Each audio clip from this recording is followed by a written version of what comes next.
Welcome back to 1984 as we continue our look at the Masters of the Universe toy line by Mattel. Last time we checked out Series 3, we looked at the warrior with the grip of evil, Clawful. This time we're sticking with the bad guys, but instead of a figure, we're checking out Skeletor's evil assault vehicle, Roton, here on KREED'S Collection.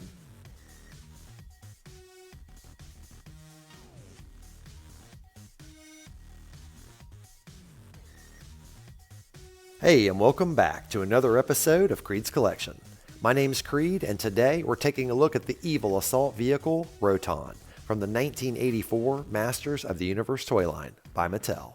The Roton, or Roton, is the first vehicle made specifically for the evil warriors of Masters of the Universe.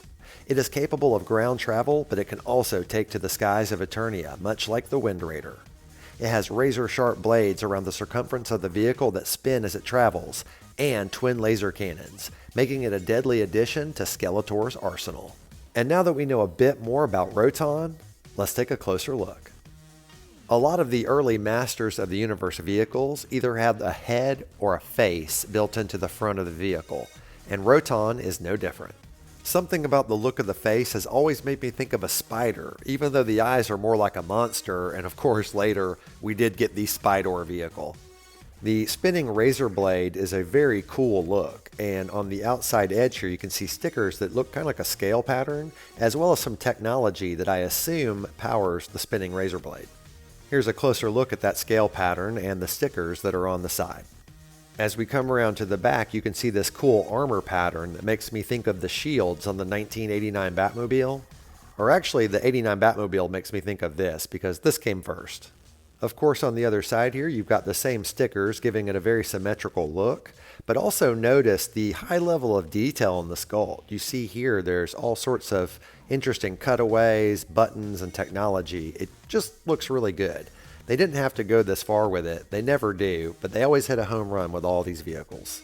Of course, here you can see the twin laser cannons that rotate, and they have a really nice range, firing all the way backwards. But of course, in the front here, they actually hit the horn, and it keeps them firing straight. No vehicle is complete without a place for your pilot to sit, and you can see here there is a nice seat with some texturing on the floorboards as well as the seat itself. And there's two stickers right here, and I like to think of those as speakers, so whoever's flying Roton can jam out. Now we're going to take a better look at the spinning razor blade. Here you can see there are prongs on the top and the bottom, and they are hollow. And the blade does actually spin, as you can see. It can rotate either direction, and it actually functions through a wheel on the bottom. So we'll go ahead and take a look here. Here you go. There is a rubber wheel right there. And when you roll it across the ground, it engages the wheel and it makes the blade spin. If you go in reverse, of course, it'll go the other way. And since there's only one wheel, they put these nubs here to keep it balanced so it doesn't kind of fall all over the place. This is my original Roton from when I was a kid. I've had it since 1984, and it is absolutely one of my favorite Masters of the Universe pieces. I even think the color scheme is fantastic. So now I'm going to show you how it looks when it actually rolls forward. As you can see, if you push it forward or back, the blade will engage and spin. As a kid, I thought it was strictly a terrestrial vehicle. I didn't realize it could fly. But apparently the spinning blades act like the rotor blades on a helicopter, hence the name Roton. I have to say though, I don't have a lot of faith in those spinning blades keeping me in the air.